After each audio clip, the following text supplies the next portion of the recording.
Então, Mateus capítulo 11 diz assim, do versículo 7 até o versículo de número 19.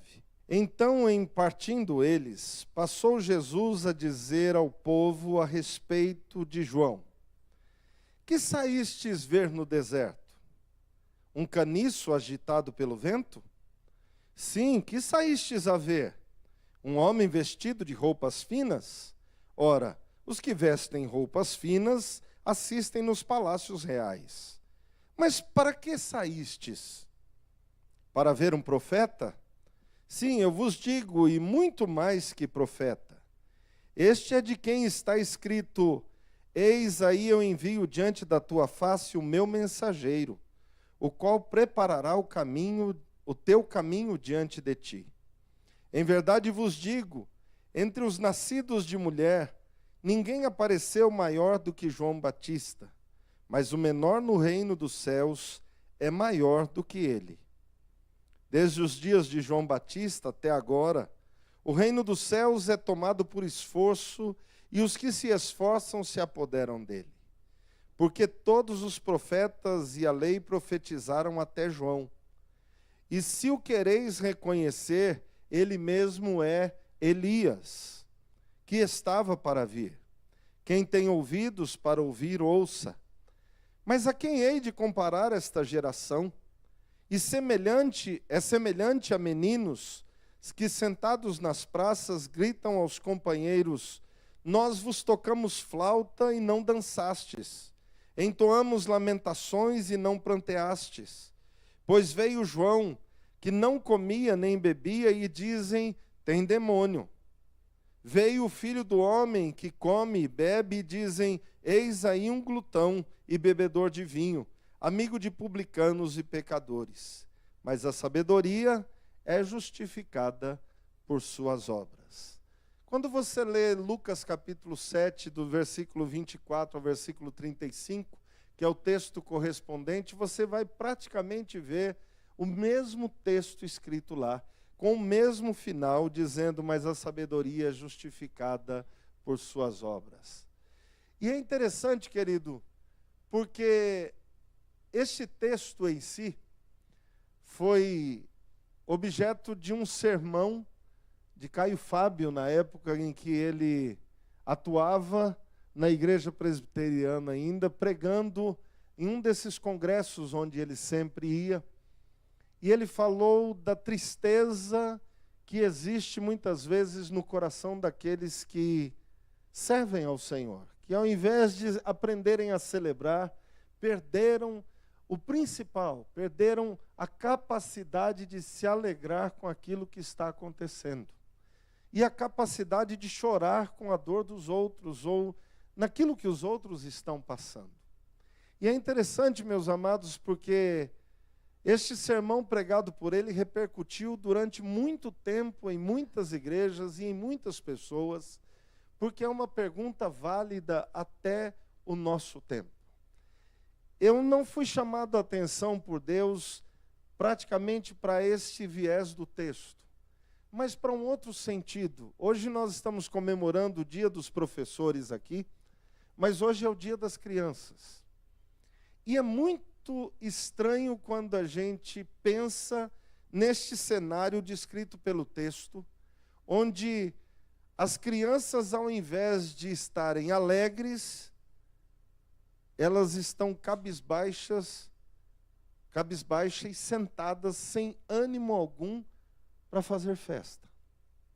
A Bíblia diz assim: nós vos tocamos flauta e não dançaste. Você já viu criança ficar parada quando a música começa? Se ela estiver parada, existe uma razão. Provavelmente ela está doente. Doente. Se você olha a mesma reação, mas no sentido inverso, quando uma criança vê a outra chorando, ela se compadece do outro.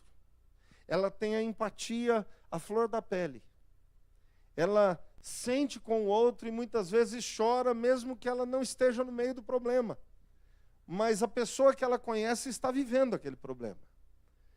quando Jesus usa deste momento para falar às pessoas que ali estavam, ele não está falando às crianças, ele está falando a adultos, mas que perderam o princípio que Jesus ensina depois, dizendo: olha, vocês precisam se tornar tal qual estas crianças.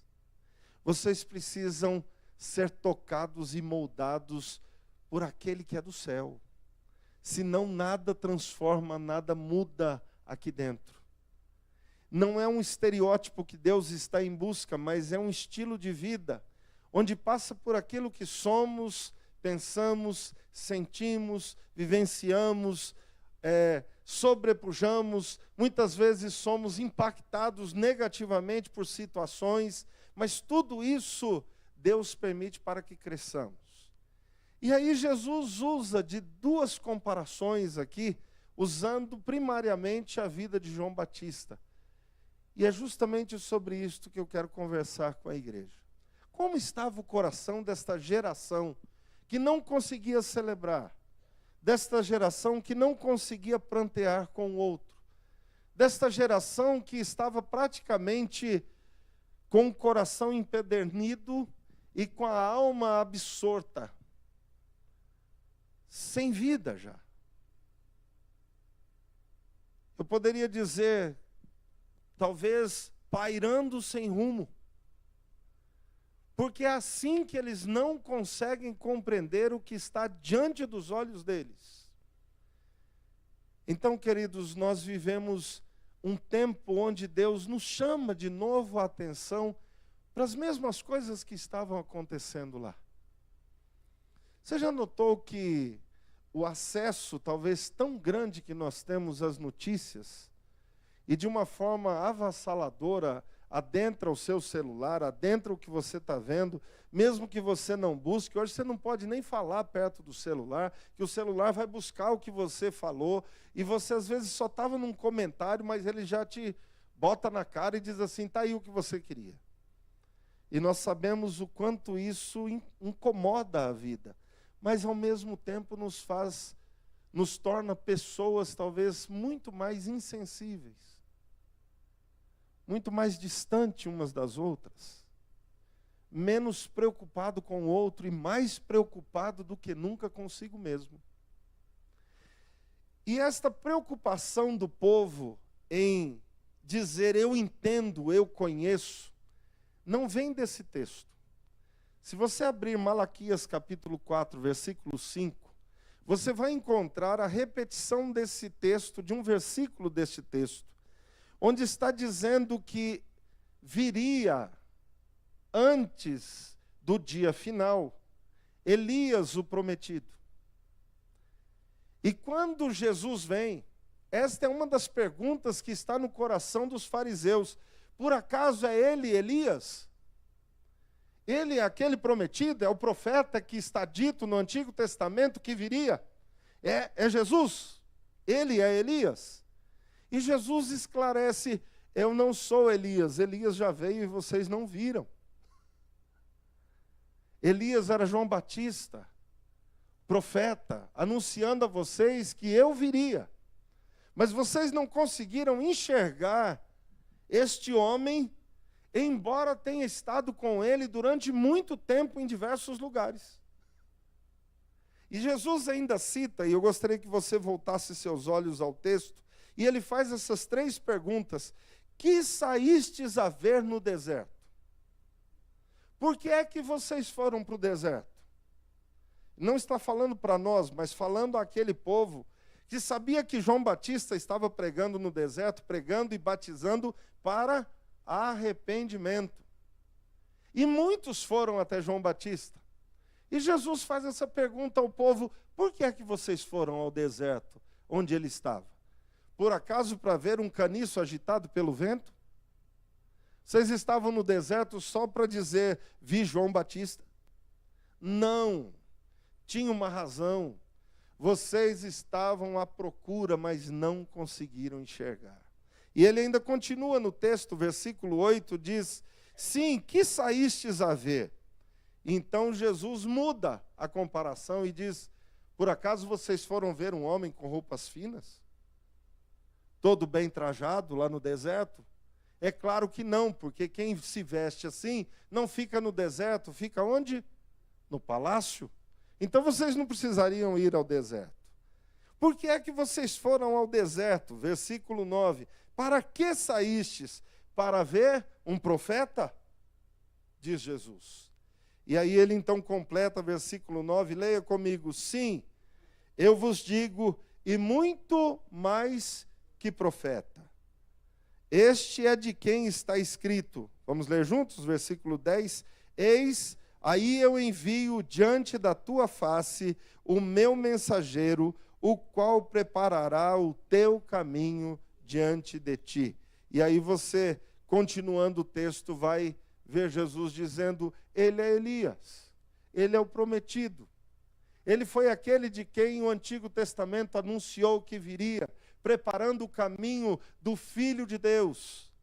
Mas por que é que este povo não conseguiu enxergar em João Batista o profeta de Deus? E eu quero te dizer, talvez uma das piores coisas que pode acontecer com alguém é estar à beira do poço e morrer de sede. É estar junto às águas e morrer sedento. Mas é possível acontecer. Estes homens foram ao deserto à procura daquilo que eles queriam. Eles não foram à procura daquilo que a palavra de Deus dizia. Eles não foram à procura daquilo que precisava na sua vida para mudança. Eles foram para ver o cumprimento da obra de Deus. Quem vai para assistir é espectador e não participante. O triste da história é que estes estiveram no momento histórico mais precioso que pode existir, que foi a vinda de Jesus ao mundo. Eles tiveram a preciosidade de ver João Batista anunciando a vinda de Jesus. Eles tiveram a preciosidade de ver o cumprimento do Antigo Testamento, Elias diante deles. E aí deixa eu explicar para você não ficar com isso na cabeça, porque Elias, se ele é João Batista, Elias era o grande profeta, considerado pelo povo no Antigo Testamento, um dos maiores profetas. Então, quando Elias disse, o povo dizia, tem crédito. Mas a palavra de Deus anuncia a vinda de Elias e não está falando de reencarnação. Ela está falando que o mesmo profeta, ou o mesmo cabedal profético, estava neste homem que anunciaria a vinda do Filho de Deus. E por que não conseguiram enxergar? Porque estavam apenas expectando no reino, olhando as coisas acontecerem. No reino de Deus, Deus nos chama para estarmos absorvidos por Ele, integrados ao reino, dispostos ao serviço. E Deus não diz tem que ser este ou aquele serviço, diz é para servir segundo a vontade de Deus. E meus amados, quando a gente se dispõe a fazer isso, até cortar a unha de alguém abençoa. Quando a gente se dispõe a servir no reino, até limpar a casa de uma outra pessoa abençoa a pessoa. Quando a gente se dispõe a servir, até um abraço é transformador e sarador aos corações. Mas não é o abraço que cura, não é o corte de unha, não é lavar a roupa de alguém, não é limpar a sua casa. O que cura é a ação de Deus através de mim e de você. Hoje pela manhã, quando nós terminamos a escola dominical, eu terminei falando sobre Jesus amaldiçoando aquela figueira, e tem uma razão só pela qual Jesus a amaldiçoa. Não é porque ela não tinha fruto. O problema é que ela disse que tinha, quando ela na verdade não tinha. Não era tempo de ter folhas, mas ela tinha folhas. Não era tempo de estar viçosa, mas ela estava viçosa. Não era tempo dela estar frondosa e dizendo, Podem vir e se alimentar de mim, mas ela dizia, eu tenho com quê. E quando Jesus procura o alimento nela, não acha. E ela se torna para nós um exemplo do que Deus nos chama a viver. Jesus não diz que nós temos que ter aquilo que nós não somos capazes de ter. Mas nós precisamos ser sinceros e verdadeiros diante de Deus quando não o temos. Nós precisamos ser sinceros conosco mesmo em que situação estamos no nosso relacionamento com Deus. Não adianta dizer sou espiritual quando eu vivo na carne o tempo todo, porque isso é mentira. Não me adianta dizer eu respondo com espiritualidade quando na verdade eu vivo coiciando quem chega perto. Porque não há em mim fruto do Espírito. E o que Deus quer em nós é justamente que exista esta identificação da presença de Deus em nós. E eu quero te dizer mais uma vez, não é dom que identifica a presença de Deus em você. Os dons existem, os dons são reais, os dons são do Espírito Santo, mas muitas vezes a pessoa pode ter um dom e ainda ser extremamente carnal. O que mostra o nosso crescimento, meu amado, é o exercício do fruto do Espírito na vida. É quando em nós se encontra o amor, a alegria, a paz, a longanimidade, a benignidade, a bondade, a fidelidade, a mansidão e o domínio próprio. Isso demonstra Cristo na minha e na sua vida. Quando não é o que eu quero, mas é o que Ele quer. Quando não é a sua vontade e a minha vontade, a vontade dEle que importa. Quando nós não estamos lutando pelo que é nosso, nós estamos batalhando pelo que é do reino. E quando eu digo do reino, meu amado, não confunda com igreja, com estrutura religiosa, não confunda com isso. Tem gente que morre pela igreja presbiteriana, mas nega Cristo no primeiro momento. Jesus não nos chamou para isso. Jesus nos chamou para nos desgastarmos pelo reino de Deus. Eu não estou dizendo que a igreja presbiteriana está fora do reino, não é isso. Mas ela não é o primeiro passo da vida. A igreja presbiteriana é onde nos congregamos, é onde nos encontramos. Mas se um dia a igreja presbiteriana disser, vou começar a pregar uma coisa que não tem nada a ver com a Bíblia, pule fora, porque eu já devo estar fora há bastante tempo também. Eu não tenho compromisso com o que a igreja quer que pregue. Eu tenho compromisso e nós fomos chamados a ter compromisso enquanto a igreja prega esta verdade. Fora dela, tudo perde o sentido. Hoje a Sara estava me mostrando um rapaz que está aí falando algumas coisas de uma forma diferente, uma linguagem mais atual. E eu achei interessante, disse a ela, é muito interessante o que ele falou. Só faltou uma coisa, em tudo que ele falou. Aí ela olhou para mim e falou assim, faltou aquilo que a gente precisa pôr na aula para as crianças, né, pai? Falei, só faltou isso. E se faltou isso, faltou tudo. E o que é? Toda mensagem que não tem Cristo como centro, ela pode até ser linda, pode ser uma boa filosofia de vida, pode ser interessantíssima e até retirada do texto sagrado. Mas se Cristo não é o princípio e o fim dela, ela não tem sentido de ser como cristã, como mensagem cristã. Cristo é o centro de tudo. Porque quando Ele não é o centro da mensagem, preste atenção nisso. Com certeza o homem o será. Se Cristo não for o centro da nossa vida, com certeza nós nos colocaremos no centro da história.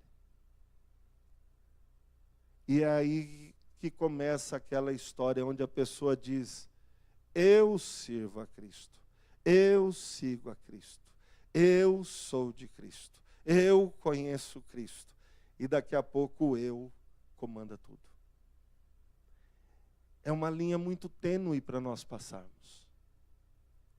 E nenhum de nós tem esse equilíbrio. E isso aconteceu justamente com os fariseus. Os fariseus não conseguem olhar para Jesus e ver nele o Filho de Deus e o profeta de Deus, o Filho que veio salvar o mundo, porque eles estavam ali para investigar quem era Jesus. Até Nicodemos, quando vai a Jesus, vai com o princípio de enaltecer Jesus para ver se ele consegue tirar conhecimento dali. E Jesus lhe faz uma conversa que Nicodemos entra com um problema na conversa e sai com uns 4 para resolver. Porque Jesus diz, se você não consegue entender isto que eu te disse de nascer de novo, quem dirá se eu te falar das coisas do céu? Se você não consegue entender esse princípio, você não vai conseguir entender o reino dos céus. E é interessante, meus amados, porque isso que ficou escondido a muitos sábios, e entendidos, inteligentes, catedráticos, doutores, homens do saber, pessoas que eram versadas em muitas áreas, foi fácil para pescadores, homens simples, homens que andavam no dia a dia, homens que estavam no mercado, homens que conversavam uns com os outros, pessoas que eram simples, talvez com pouco conhecimento, mas que abriram a alma ao ouvir Jesus dizer, se você quer estar no reino dos céus, venha comigo. Venha ser meu e não seu mais. Negue a você mesmo. Toma a sua cruz e segue-me. Jesus nunca prometeu vida fácil. Jesus nunca prometeu tranquilidade. Jesus nunca prometeu uma grande herança na terra. Jesus nunca prometeu que as pessoas gostariam do cristão. É verdade ou não é? Jesus disse, olha, por que vocês estão assustados? Porque estão contra vocês? Se perseguiram o Senhor das ovelhas, você acha que não vão perseguir as ovelhas? Então Jesus nunca deixou isso escondido. Pelo contrário, ele estampou isso e disse, olha, no mundo vocês vão ter aflições. Então eu quero mais uma vez repetir a você, a vida não é fácil. Não fique esperando que tudo vai ser um mar de rosa. Não há essa promessa da parte de Deus. Mas há uma promessa que você jamais pode esquecer. Independente da situação, por onde você passar, pelo momento em que você estiver passando, não importa qual seja, se você é de Cristo, Ele estará com você em todos os momentos da sua vida. Amém? A vida não é fácil, mas Ele estará conosco em todos estes momentos. É por isso que Ele diz, no mundo tereis aflição, mas tende bom ânimo, porque eu venci o mundo. No mundo tereis aflição, mas tende bom ânimo. E ânimo bom, a gente renova todo dia. É só trazer à memória o fato de que Deus está conosco. E não importa o que venha no dia de amanhã, ou não importa o que venha esta semana, o Senhor é contigo. E quando você olhar para a situação, não faça assim, ai meu Deus, porque isso é obra de desespero. Diga, eis aí uma luta a ser enfrentada. Meu Deus, eu preciso do teu agir. Se põe à minha frente e me ensina como caminhar. Porque quem desespera fica travado naquilo que aconteceu e no momento em que enfrentou. Quem olha para ele, que é o autor e consumador da fé, vê qual é o rumo que foi chamado para caminhar e continua andando a cada dia. Jesus olha para estes homens e, terminando aqui, ele diz assim: o coração de vocês está tão doente que vocês não conseguem nem sequer equilibrar. Vem João e vocês dizem que ele tem demônio, porque ele comia uma comida diferente de todo mundo, ele não se alimentava nas mesas como todo mundo comia, e ele comia o quê? Gafanhoto e mel silvestre. Boa dieta, aplica isso, mas não serve para mim não. Pode comer, não é problema nenhum. Mas quando as pessoas olham para o estilo dele de roupa e de comida, dizem: esse homem tem demônio. Porque ele não estava preocupado com a aparência. Ele estava no deserto pregando, e o deserto tem uma coisa que lhe é peculiar, né? É sui generis nesse sentido. Porque a mudança de temperatura é brusca. E isso faz com que a roupa deteriore com maior rapidez. Transpirando durante o dia e gelo durante a noite, que você passa frio. Então, essas mudanças, isso causa também a deterioração da roupa. E João Batista não estava preocupado com as vestimentas. João Batista era homem simples de tudo, comendo gafanhoto, mel silvestre, e anunciando para todas as pessoas que viria o Filho de Deus, e que aquela geração precisava se arrepender. Mas o pessoal olha para ele e fala assim: endemoniado. Aí vem Jesus. Jesus eles vão gostar? Não. Não gostam de Jesus. Por que não gostam? Porque ele é um glutão e um bebedor de vinho. Não serve.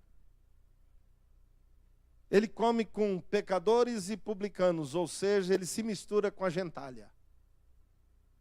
Não serve para a gente. Eu quero só te perguntar: você já imaginou se Jesus chegasse hoje, ele não tivesse vindo ainda, mas como profeta de Deus, ele entrasse nas nossas igrejas e nós fôssemos conhecer um pouquinho da vida de Jesus? Você tem certeza que a gente ia dizer: realmente ele é o Filho de Deus? Ou nós estaríamos olhando para ele e falando: cuidado que isso é fake. Com certeza é fake. Você sabe com quem que ele estava conversando na esquina? Com a prostituta. É fake. Está falando que é de Deus, mas se ele fosse de Deus, ele não ia fazer isso. E sabe na casa de quem que ele foi jantar? Não sei se você sabe. Esse é o nosso coração. Não sei se você sabia, mas ele foi. Na seta é mais um dos que querem nos engrupir. Aí o outro pessoal, o outro grupo ia dizer assim: soube que ele visitou aquele cara que agora está destinado à cadeia. Tal de Bolsonaro. Nós íamos ficar brigando com Jesus pelas mesmas coisas que aquele povo brigou. Porque o que nós muitas vezes estamos interessados é no estereótipo e não no estilo de vida. As pessoas que conheceram Jesus de perto e foram andar com Jesus se maravilharam porque ele era uma pessoa que conseguia se relacionar com todos eles.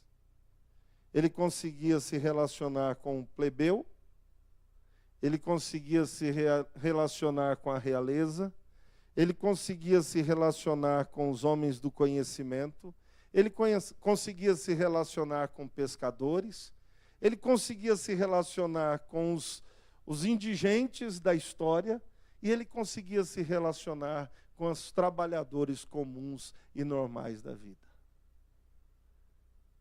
Porque o que Jesus tinha? Do reino dos céus na vida. É isso que nós precisamos ter, queridos. Nós não precisamos conhecer todas as coisas. Nós precisamos viver o Jesus que nos alcançou e conhecê-lo a cada dia, de conviver com Ele. De conviver com Ele. Eu não me lembro agora claramente, mas a história do homem dos pés sangrentos, você lembra, Iva? Que uma vez ele foi visitar uma pessoa e após a visita ele sai do lugar que tinha visitado e alguém chega e a pessoa conta sobre aquele que estivera ali e ele diz assim: qual era o nome da pessoa que veio? Ele disse: eu não perguntei. Não sei o nome dele, mas ele se parecia muito com Jesus. Este apóstolo é o que nós somos chamados a ser. Não importa que saibam nossos nomes, importa que vejam Jesus em nós dia após dia. E eu quero terminar, querido, dizendo a você, não é quando a gente vem para a igreja que isso acontece. É quando você está lá no seu serviço, no relacionamento, naquela hora lidando com pessoas, conversando, estando junto de outros, e as pessoas olham para você e quem elas veem? Qual é o tratamento que elas recebem? Esses dias eu fui aqui ó, no nosso mercadinho que tem ali, nossa maneira de dizer, porque é aqui perto, não tem nada a ver lá não, nem ganho nada. Né? Mas eu achei tão interessante que tem um pessoal que veio para cá, que é importado lá do Acre. Sabe? E acriano tem um jeito diferente. Né? Eles estão aqui. Né? Ali. É ela. És tu, querida. Gente, ela fica de touca lá. Por isso que eu não vou conhecer nunca. Ó, tem mais acriano aqui, ó. Aqui, ó. Faz assim para ela. Ó. Aí, ó. Tudo do Acre.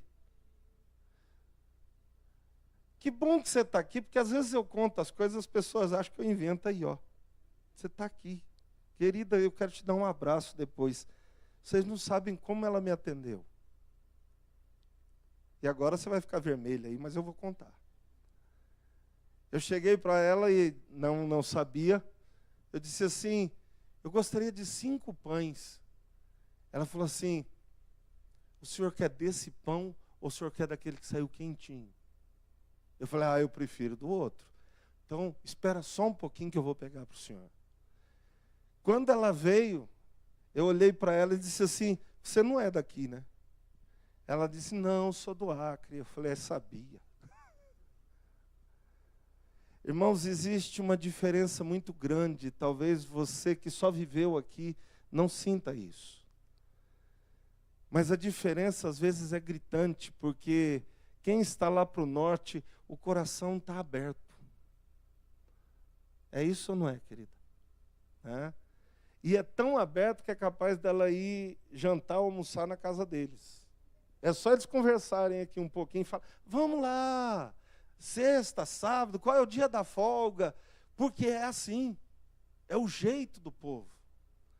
E é interessante que ela olhou para mim, e quando eu disse, você não é daqui, ela falou, não, eu sou do Acre. Eu falei assim, eu já morei em Rondônia, não foi isso? Falei, por isso que eu te conheci e disse, você não é daqui. O que Cristo quer conosco é que as pessoas nos conheçam, entendendo que nós não somos daqui, nós representamos o reino dos céus. Porque lá no céu, tudo é diferente. Lá no céu não tem o dono. Mas eu gostaria que você olhasse para o final do que Jesus diz aí no versículo 11. Ele diz assim: em verdade vos digo, entre os nascidos de mulher, ninguém apareceu maior do que João Batista. Ninguém. Agora presta atenção no final. Mas o menor do reino dos céus é maior do que João Batista. Entre os nascidos de mulher, ninguém foi maior do que João Batista. Mas o menor no reino dos céus é maior do que João Batista.